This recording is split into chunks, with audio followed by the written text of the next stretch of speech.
यीशु 70 शागिर्दों को भेजता है। लूका उसका 10वां बाब।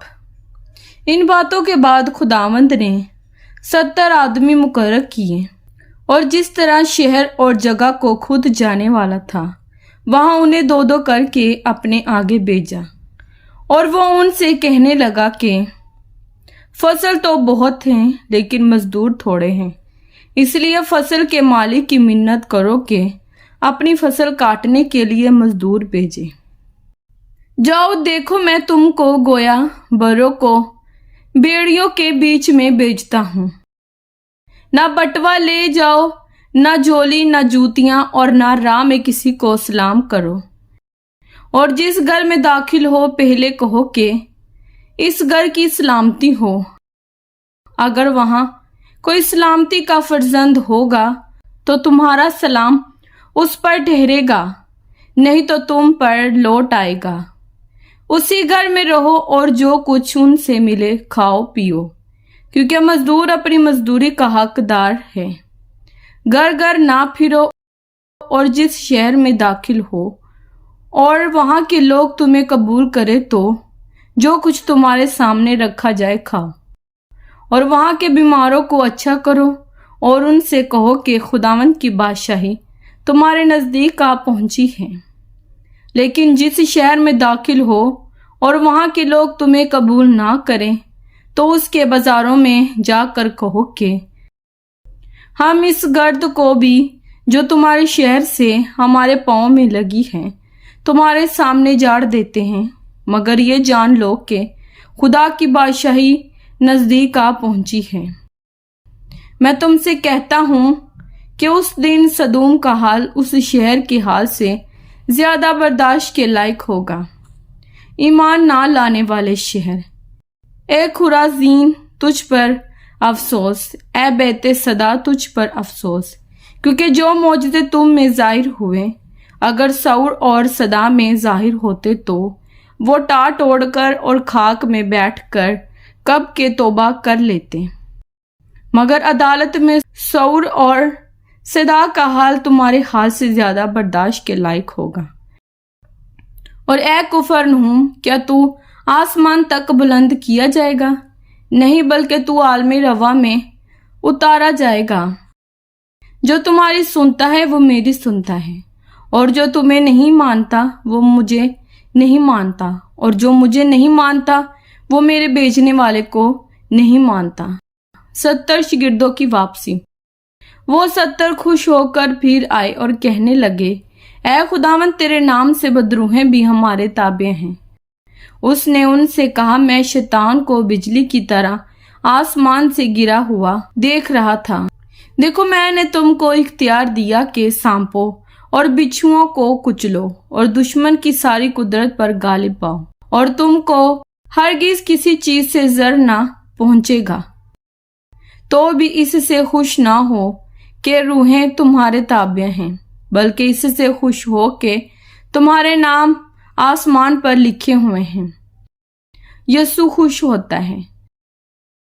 उसी घड़ी वो रूह कुदस से खुशी में भर गया और कहने लगा, ए बाप आसमान और जमीन के खुदावंद, मैं तेरी हम्मत करता हूँ कि तूने ये बातें दनाओं और अक्लमंदों से छुपाई और बच्चों पर जाहिर की। हाँ ए बाप, क्योंकि ऐसा ही तुझे पसंद आया। मेरे बाप की तरफ से सब कुछ मुझे सौंपा गया, और कोई नहीं जानता कि बेटा कौन है सिवा बाप के, और कोई नहीं जानता कि बाप कौन है सिवा बेटे के, और उस शख्स के जिस पर बेटा उसे जाहिर करना चाहे। और शागिर्दों की तरफ मतवज्जा होकर खास सुन ही से कहा, मुबारक है वो आंखें जो बातें देखती हैं जिन्हें तुम देखते हो, क्योंकि मैं तुमसे कहता हूं कि बहुत से नबियों और बादशाहों ने चाहा कि जो बातें तुम देखते हो देखें मगर ना देखी, और जो बातें तुम सुनते हो सुने मगर ना सुनी। नेक सामरी की तमसील। और देखो, एक आलिम शरा उठा और ये कहकर उसकी आजमाइश करने लगा कि ए उस्ताद, मैं क्या करूं कि हमेशा की जिंदगी का वारिस बनूं। उसने उससे कहा, तौरात में क्या लिखा है, तू किस तरह पढ़ता है? उसने जवाब में कहा कि खुदावंद अपने खुदा से अपने सारे दिल और अपनी सारी जान और अपनी सारी ताकत और अपनी सारी अक्ल से मोहब्बत रख और अपने पड़ोसी से अपने बराबर मोहब्बत रख। उसने उससे कहा, तूने ठीक जवाब दिया, यही कर तो तू जिएगा। मगर उसने अपने तय रास्तबाज ठहराने की गर्ज से यीशु से पूछा, फिर मेरा पड़ोसी कौन है? यीशु ने जवाब में कहा कि एक आदमी यरूशलेम से यरीहो की तरफ जा रहा था कि डाकुओं में गिर गया। उन्होंने उसके कपड़े उतार लिए और मारा भी और अधमुआ छोड़कर चले गए। इत्तफाक का एक काहिन उसी रात से जा रहा था और उसे देखकर कतरा कर चला गया। इसी तरह एक लावी उस जगह आया, वो भी उसे देखकर कतरा कर चला गया। लेकिन एक सामरी सफर करते करते वहां आ निकला और उसे देखकर उसने तरस खाया और उसके पास आकर उसके जख्मों को तेल और मैं लगा कर बांधा और अपने जानवर पर सवार करके सराय में ले गया और उसकी खबरगिरी की। दूसरे दिन 2 दिनार निकाल कर बटियारे को दिए और कहा, इसकी खबरगिरी करना और जो कुछ इससे ज्यादा खर्च होगा मैं फिर आकर तुझे अदा कर दूंगा। इन तीनों में से उस शख्स का जो डाकुओं में गिर गया था, तेरी निस्बत कौन पड़ोसी ठहरा? उसने कहा, वो जिसने उस पर रहम किया। यीशु ने उससे कहा, जा तू भी ऐसा ही कर। यीशु मार्था और मरियम से मिलने जाता है।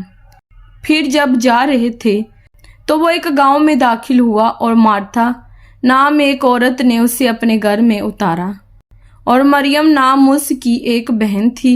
वो यीशु के पांव के पास बैठकर उसका कलाम सुन रही थी। लेकिन मार्था खिदमत करते करते घबरा गई। बस उसके पास आकर कहने लगी, ऐ खुदावंद, क्या तुझे ख्याल नहीं कि मेरी बहन ने खिदमत करने को मुझे अकेला छोड़ दिया है? बस उसे फरमा के मेरी मदद करे। खुदावंद ने जवाब में उससे कहा, मार्था मार्था, तो तू बहुत सी चीजों की फिक्र तरदूद में है, लेकिन एक चीज जरूर है और मरियम ने वो अच्छा हिस्सा चुन लिया है जो उससे छीना ना जाएगा। कलाम पाक के पढ़े और सुने जाने पर खुदावंद की खास बरकत हो। खुदावंद का शुक्र हो। आमीन। खुदावंद आप सबको बरकत दे। आमीन।